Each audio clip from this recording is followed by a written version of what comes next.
Bukang liwayway, yakapin mo, muling buksan ang puso mo. Kang Serenea, asan ka?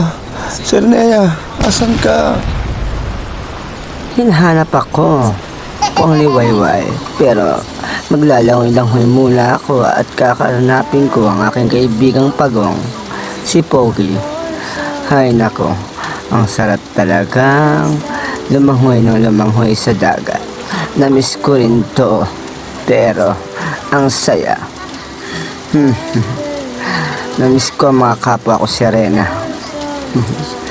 Hay nako, langoy lang ng langoy. Iba talaga pag Hay, ang saya-saya. Sarap talaga maligo kasama ang aking mga kaibigan. Hay, talagang nakakamiss. Hello, Pogi, pagong kong kaibigan, kamusta ka na? Namiss mo na ako?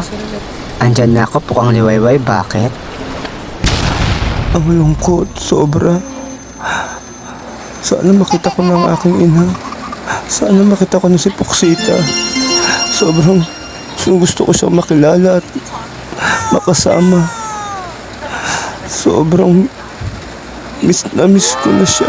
Kahit di ko pa siya nakikita. Mahal kong anak, kung nakikita mo lang ako, nasa likod lang ako. Anak ko, gusto kitang mayakap mula bata hanggang pagkabata, hanggang baby ka pa. Hindi ko naalala ang iyong mukha dahil nawalan ako ng alaala. Miss na kita, anak. Ngayong nagbalik ang alaala ko, gusto ko iparamdam sa'yo na may ina ka. May hakap kang muli. Bahalang araw magkasama-sama tayo ulit, Poksita. At magagapi natin si Poklapi. Maraming salamat, anak. Palakas ka. Balik ko. Magkasama na muli nating harapin lahat. At para matapos na si Poklapi. Anak ko, mahayakap at mahalikan din kita. Siguraduhin ko lahat yun, anak. Bukang liwayway. Paalam muna. Sa ngayon, titiisin ko lahat para sa ising ko lahat. Hahanapin ko muna ang aking sarili. Balang araw haharap ako sa iyo. Taos puso. Nagpapakilalang iyong ina. Paalam muna. Dark Forest. Sa wakas nakabalik na ako sa Dark Forest. Grabe. Ang mga tap-tap. Namiss ko. Ito talaga pagkape. Ang karamihan talaga ang tap-tap. Ang nakakamiss. At nakaka-good vibes. Sa pagliligtas ko kay Poksita. At pagliligtas ko kay Pukang Liwayway. Narealize ko na nawala na rin pala ang namiss ko itong lugar na to.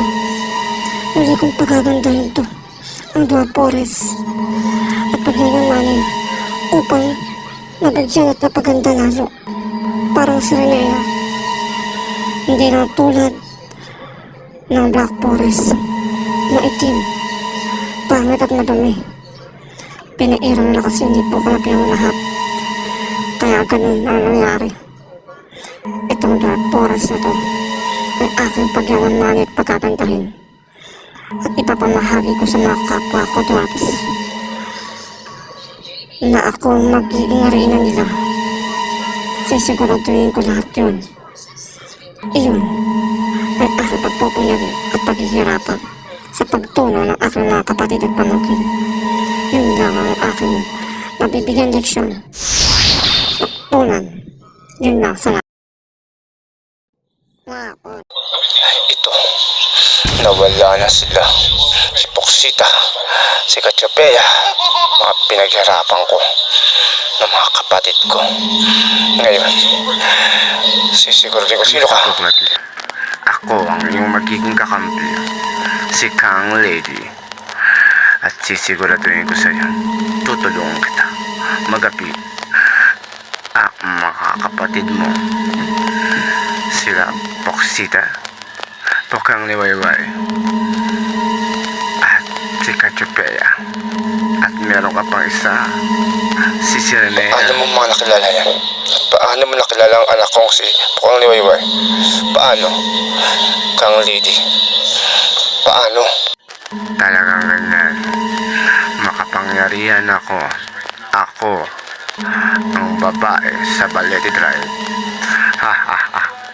Ang makapangyarihang lady ng mga multo. Tutulungan kitang magapit ang mga dapat mong matutunan. Sige Kang Lady, aalis muna ako. At tayo, ikaw ang magiging sakim sa magkakapatid, Poklapi. Ako ang magiging kakampi mo, pero mabigat mong kalaban.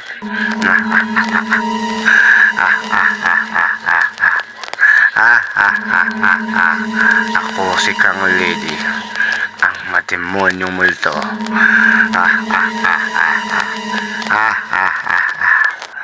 Sisiguraduhin ko ikaw ay babagsak din sa mga kamay ko at mapapauo kita.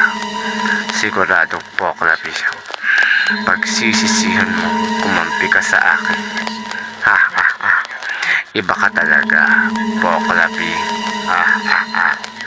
Kaya akin at akin lahat na magiging kapangyarihan mo sa ayaw mo at sa gusto.